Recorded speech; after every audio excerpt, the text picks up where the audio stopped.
Hey everyone, Luke C. Marcotte. Welcome back to the show. So today we have a new segment that we're going to be doing, and it's personally going to be my favorite because today is new tool day. I'm a huge tool fanatic. I'm not lying when I say the trades are my passion. I buy tools that I don't even need for my day-to-day use. I just enjoy using them. I enjoy working with wood. I enjoy building things. And one of them passions is definitely boots. I have loved boots since high school when I worked at a boot store.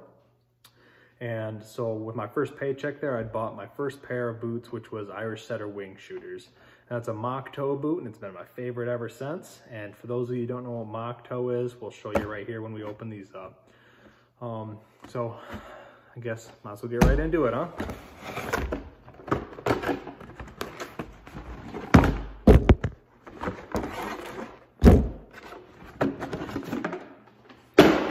So, these are Thorogoods. These are the Thorogood 814s. These are by far my favorite boot I have ever worn, seen, or heard about. This is my third pair in a row, and I've had probably a dozen mock toe style boots. I've had everything from Irish Setter wing shooter to a Red Wing 877 to a Red Wing 411, and they're all great boots. I loved them, but compared to this Thorogood, it's hard to compare. So might as well get right into it and show you my favorite things about these boots. So number one is the soles. I love the soles because it doesn't have a huge heel on it. I don't like logger style boots where you have like a whatever 4-inch heel on it. And also with my Red Wings, the problem I always had is the soles wore out super fast, right around the ball of your foot and on the heel. And then also on my left foot, I tend to walk on a little bit of an angle on it. And so this back corner would be wore out super fast.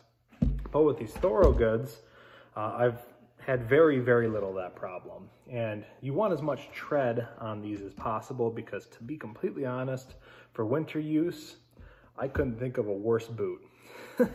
These soles are absolutely garbage for walking through snow and ice.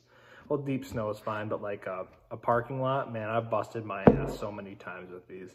And I know that might not sound great, but in the summer, you know, they're awesome. If you're walking on roofs or metal roofs or anything like that, they stick great. They hook up on rocks even like if I'm out hiking, but winter, they're not the greatest. And I'm gonna be completely honest about that. But the style of the boot is just what matches my style.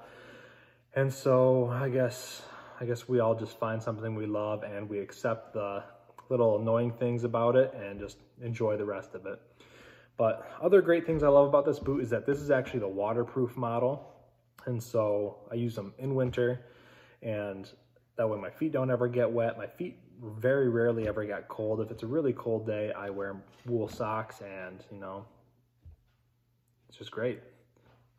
So one of my favorite things about this boot is that you can see the interior lining. It's about as thick as this rim is here. It's not thick and padded like a lot of shoes and boots. And I really don't like that because my body runs really hot. And you know, like Northern Michigan, it gets -20, -30 here. And if I'm working and I gotta run outside of the work van, you know, I'll just do it in a t-shirt and I'll stand out there for a second to cool down. My feet sweat like crazy, and I've had many pairs of Keens and Merrell shoes, and I love them, but man, they just make my feet sweat so bad, it's crazy. And so I'm still trying to find a pair, if you guys know of any, that's not thick insulated. But other than that, that's one of my favorite things about these boots. The Red Wing 411s that I had is probably the most similar to this boot. But the 411 had thick padding in it, and the Red Wing 11 or 411 I think actually looks better than this boot. And in comfort, it probably is more comfortable, but my feet just sweat like crazy in it. I've had a few Mason friends that I met on the job, and they all wear these same style boots. And we all had 411s at one point, and then we were just talking about how bad our feet sweat in them. And then one of them went and bought these Thorogoods, and he told us all, he's like, hey man, my feet don't sweat anymore. And so we all followed his lead, and I haven't turned back since. So I've been wearing these for about 4 years now. My last pair I probably wore for 1.5 years before my dog chewed them up. Let me introduce you to the culprit. This is Harlan. He is my bird dog, my faithful companion, and my best friend.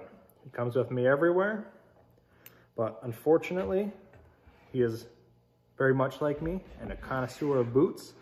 Just he likes the flavor and I like the feel.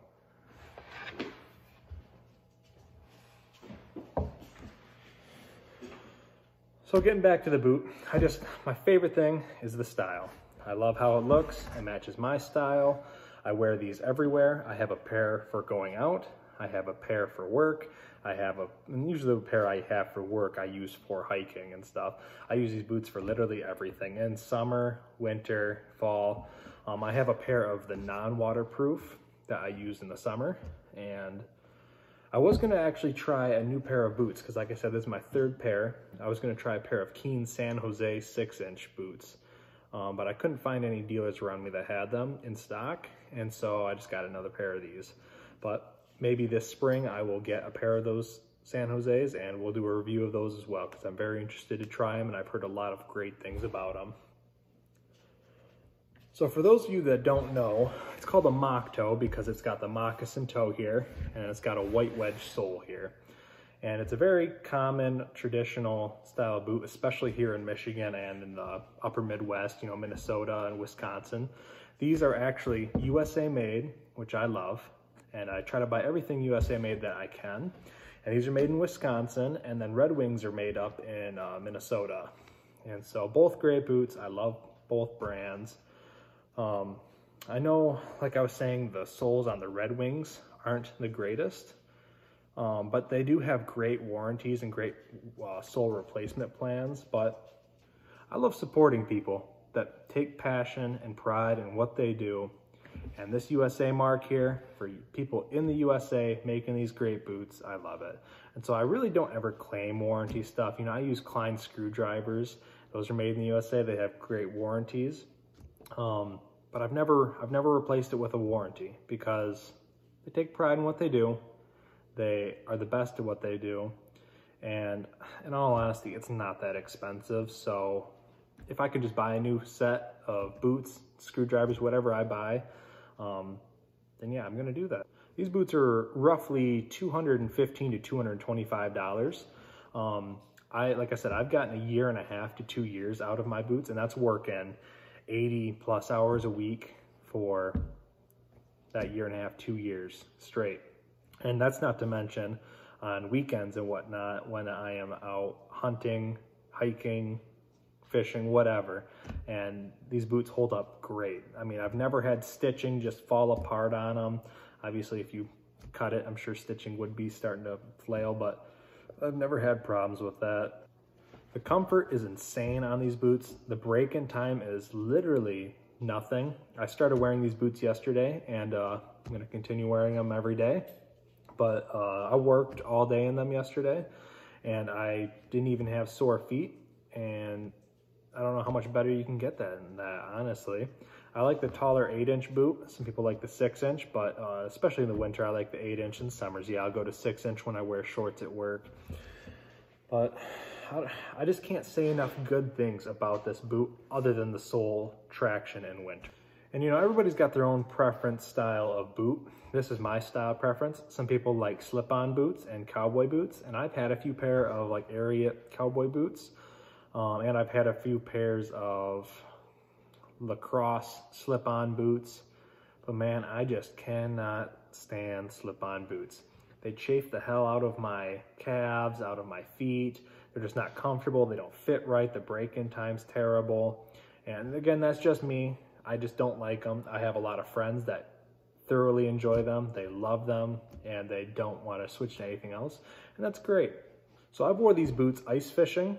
And as you can see here, it's waterproof all the way up until this point right here. So you got about 6 inches of waterproof, and it works out really well. I've gone ice fishing in these. I've gone fishing in these. I've stepped in a river. I've stepped in puddles on the ice. I have worked through all kinds of crazy conditions, and my feet always stay dry, and they always stay, okay, not always stay warm, obviously. And it gets -30. it's time to upgrade to some heavier duty boots, like some Irish Setter elk trackers. But I don't know what much more I could say about these boots. I mean, I love them. I love everything about them. They're easy to kneel down in. They're not super stiff, you know, especially as you start breaking them in. They're waterproof. They're warm. They don't get good traction in the winter. I guess I could complain about that, but they get good traction on just about everything else. But I love that they're made in the USA. I love that they're made just across Lake Michigan from me in Michigan here. They're made in Wisconsin, but I'm in Michigan. Yeah, they're just a great boot. And we'll be reviewing more boots and tools as they come in, as I get them. I'm a huge fanatic, so I'm always buying new stuff, especially when I don't need it. But luckily I don't have a girlfriend to tell me otherwise, and I can do whatever I want. But yeah, if there's anything you guys would like to see, make sure you leave a comment below. And like I said in the past couple of videos, if we get enough comments for something that everybody wants to see, then I'll go out of my way to buy it and do a review on it. And I'll probably provide an update with these two a couple months down the road, show you guys how they're wearing in, how the soles are wearing, because I know that's a big worry about people, especially with these soles that are super soft compared to most other soles. And yeah, that's I guess that's all we got to say. So thanks for tuning in today. Make sure you check out the Blue Collar Power Hour. It's the podcast and YouTube series that I'm doing to inspire new people to come into the trades. There's a huge shortage of workers right now, but then the other thing is I'm trying to help people that are already in the trades and getting started in the trades, how to be the best tradesman that they can possibly be, how to find the right company, how to work in a company culture, how to work more efficiently, and how to move up in a company as well. So if you have any questions, make sure you follow me on Instagram. It's just Luke C. Marcotte. I'll leave a link in the description as well. But yeah, DM me on there. I'm always open to talking to people, especially people looking to get in the trades, as well as how to move up in the trades, and just whatever I can do to provide some value for you. I've had a lot of good mentors, and so now I'm paying it forward. And so if there's anything else you guys would like to see on the series, whether it's the Tool Day or on the Blue Collar Power Hour, reach out there as well, and hope to see you on the next one.